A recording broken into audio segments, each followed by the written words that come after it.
Video diary, August 13th. Today's Thursday.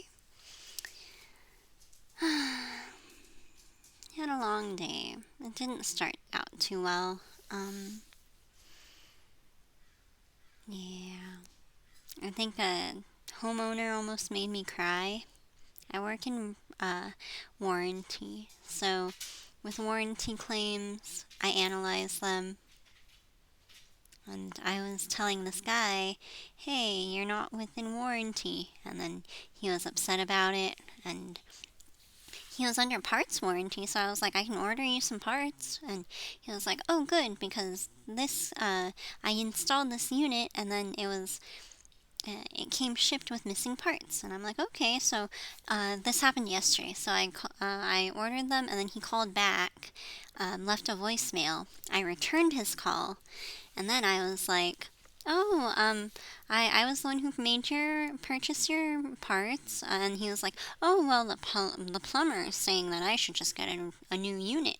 And I was like, well, we would need to further evaluate that in order to check whether it's a manufacturing defect, a shipping defect, or installation error. And he was like going back at me and saying, "Oh, well, this and this," and I'm just like, well, he was saying, "Oh, I don't want you to dispatch a technician to evaluate the unit because I had my plumber, my electrician look at the unit," and I'm like, "Okay, then send me notes, send me a picture of their notes."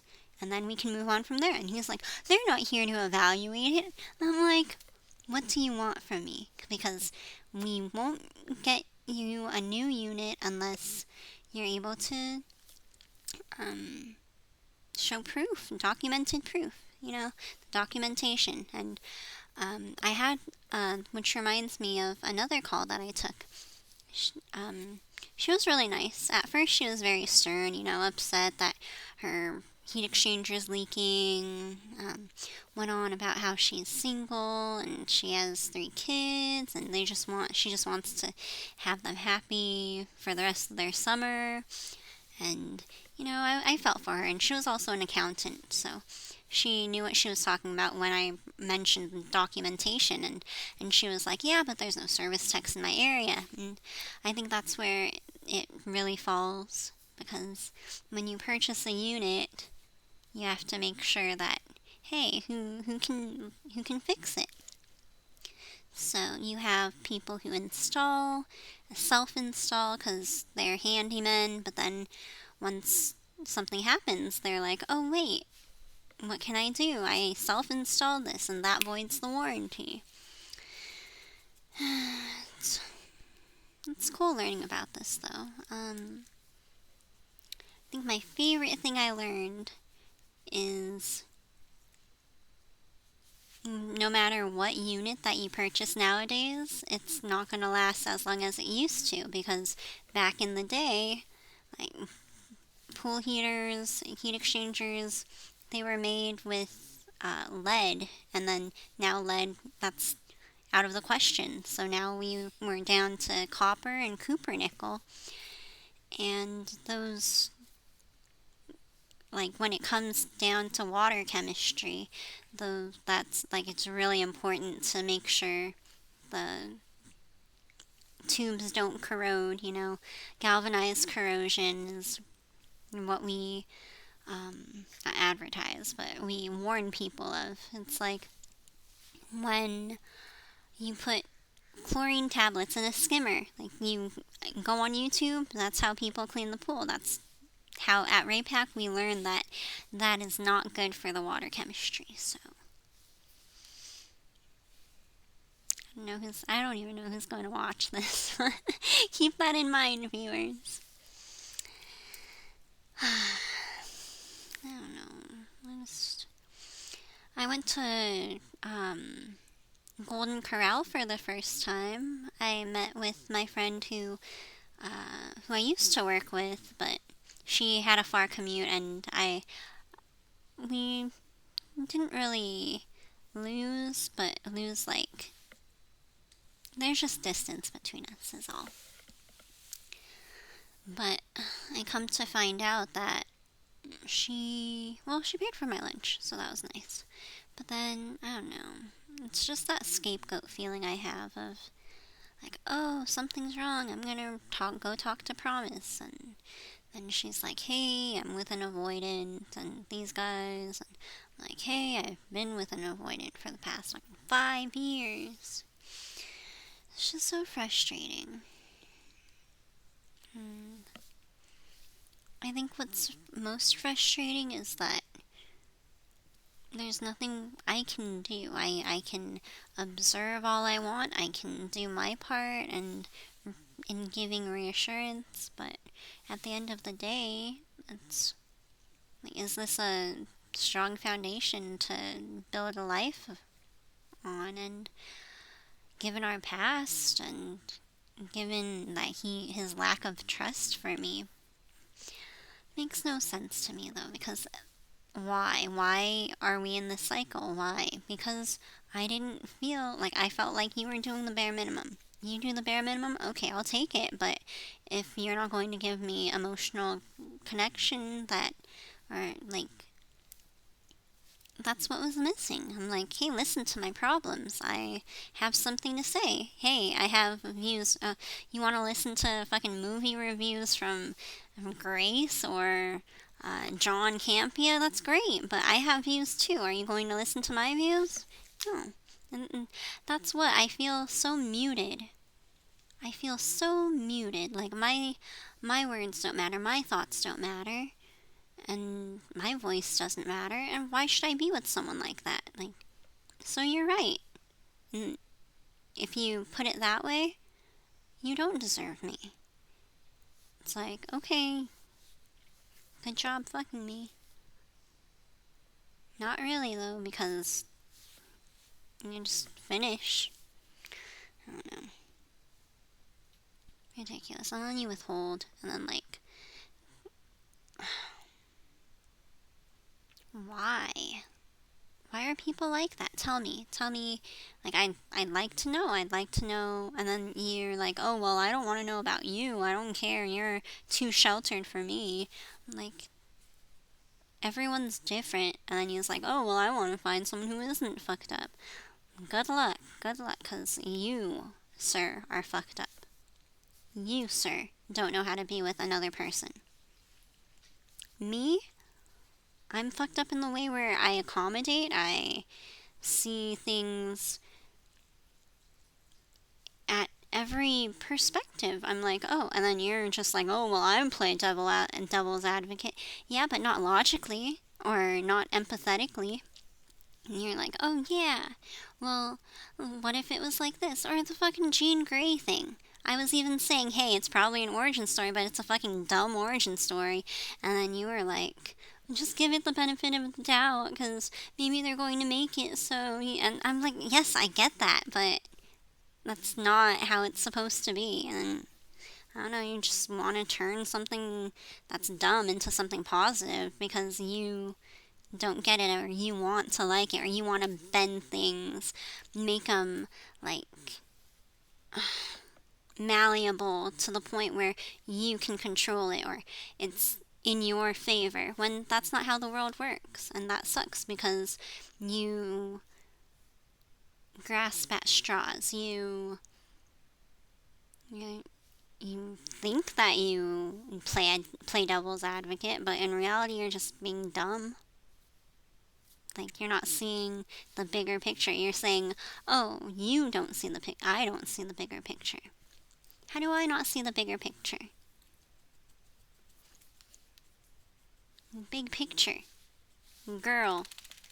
Guy. Are they going to build a life together? Guy can't make up his fucking mind. Girl, she's still waiting. Why? I don't know.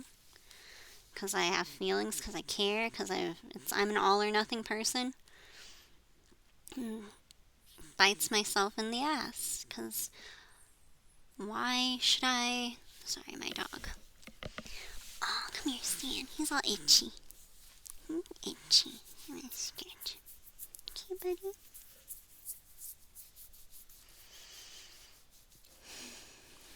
It's just so annoying.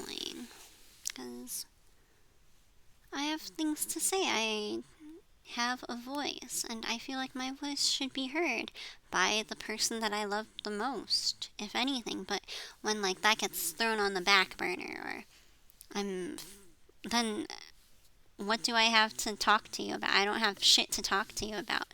So don't talk to me, you know? It's like you do your thing, I'll do my thing. If you want to talk about work, I'm all ears. If I want to talk about work, you don't want to hear it because you don't fucking get it. Because you're a fucking selfish piece of shit. And that's what sucks. Put me in a room with anyone, and I can at least learn to get along with people. Like, yeah, I can read people and be like, oh, great, this type of person. But at least I'm open-minded enough to be a team player. And, like, you have to be adaptable in this life.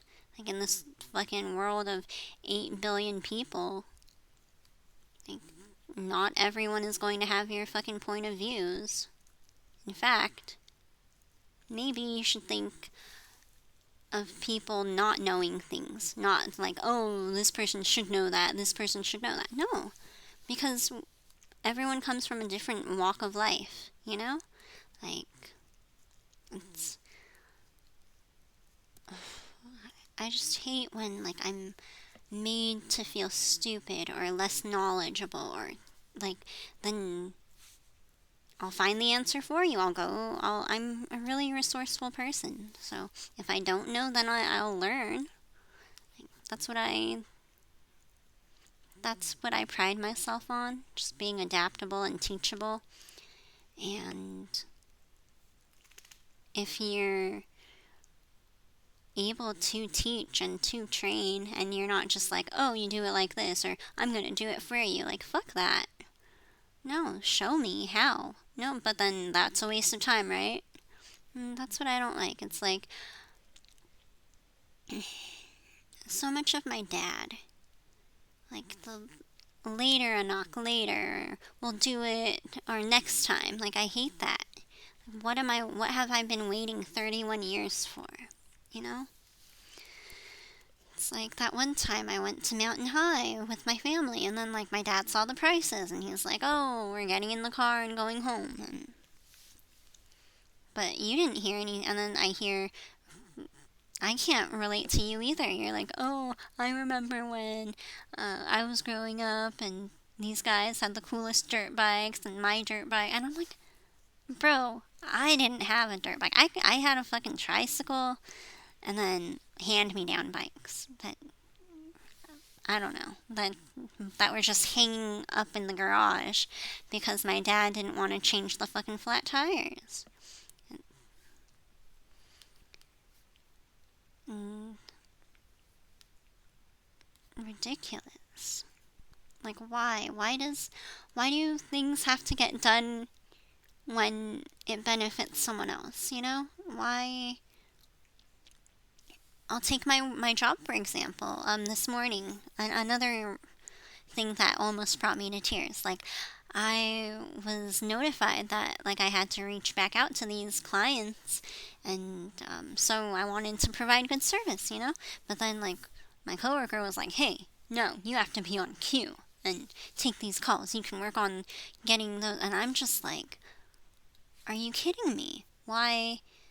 Like, these people can wait. Like, yes, you're the only one on cue right now, but they're being put on hold. If they want to hold, they can hold. Like, these people already have cases open. Why can't I service them first? You know, so annoying. But it's just another. What's it called? Like, barrier, or something you have to, like, go through in order to. I don't even know what I'm saying.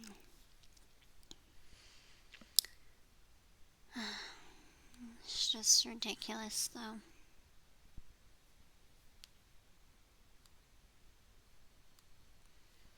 I don't think anyone will ever watch these, but if anyone does, hi. I hope I have something good to say to you. I think I do. I think I've talked to people over the phone and they mention things and I mention things and they're like, hey, you're really intelligent. So I know I'm intelligent. I know I'm kind. But then, I don't know, sometimes that's not even enough, you know? Try your hardest and then it's like, oh, you're doing this wrong. Oh, well, I don't know what I want to, like, I don't know what I want to do with my life. And that's what sucks because you're left in limbo. You're just left in limbo. I don't deserve to be put in limbo. I don't deserve any of this shit. I deserve the love that is felt when you watch something and they're and the main character just wants to get to their loved one. They and that's like the main story arc or the plot. Like I, I like to believe love never fails, but it's failed me. But then it's like, oh, that's not real love. Well, love needs to be taught. Love needs to be shown. Love isn't something that you just watch on TV and you're like, oh, I want to be treated like that. Like, that's not. And then, like, yes, there's the practicality of it. It's like, oh, you're going to do that for me? Thanks. I see that you're showing how much you love me. But you're also not showing me that you love me when you withhold, when you don't compliment me, when you mute me. Like, I feel so muted by you. It's like, oh, like instead of saying, hey, how did you feel about that? You're, and I tell you, and then you go and watch something else, and that confirms it. It's like, I feel second. Like, why can't I be the influencer? I can't influence you. Yeah. So it just sucks. In order to be vulnerable, in order to be influenced, you have to be vulnerable. And then, who are you vulnerable against? I don't know.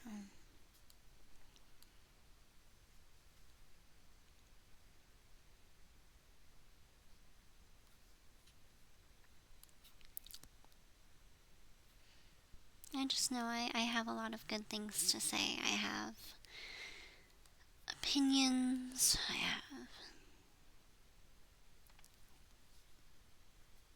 I'm a smart person.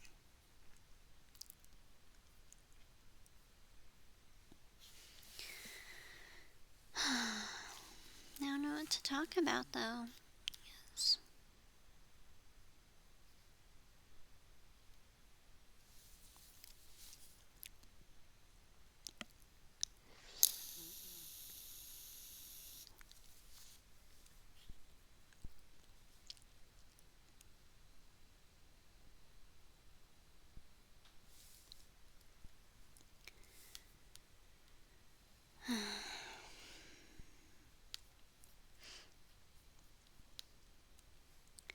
What are some good prompts?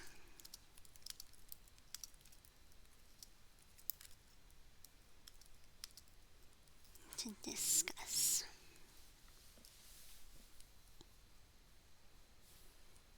Let's see. What is a belief you held 5 years ago that you completely disagree with now? 5 years ago. 5 years ago, I was 26. I think at the time, I was living in Arizona and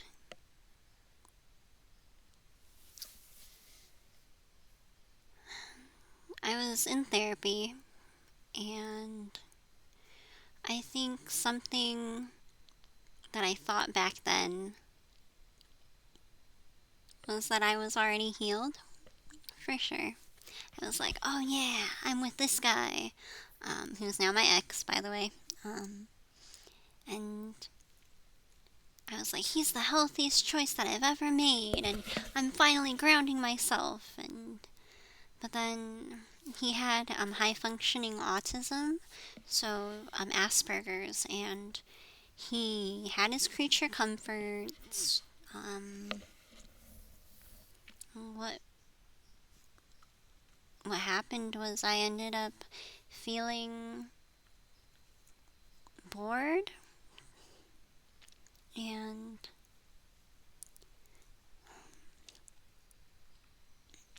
um I think 5 years ago I was okay with it because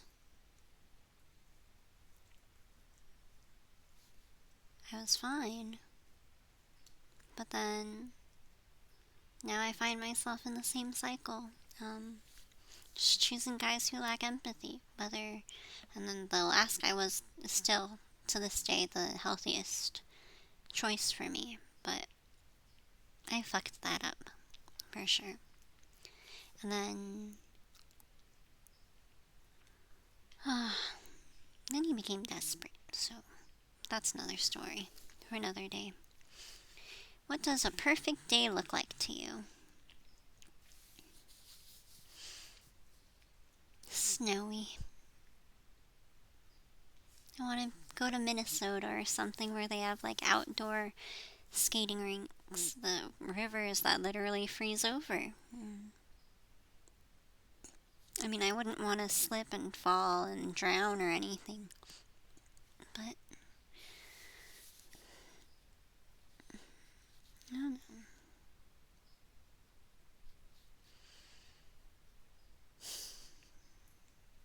I can't even think of what a perfect day. Describe your perfect date.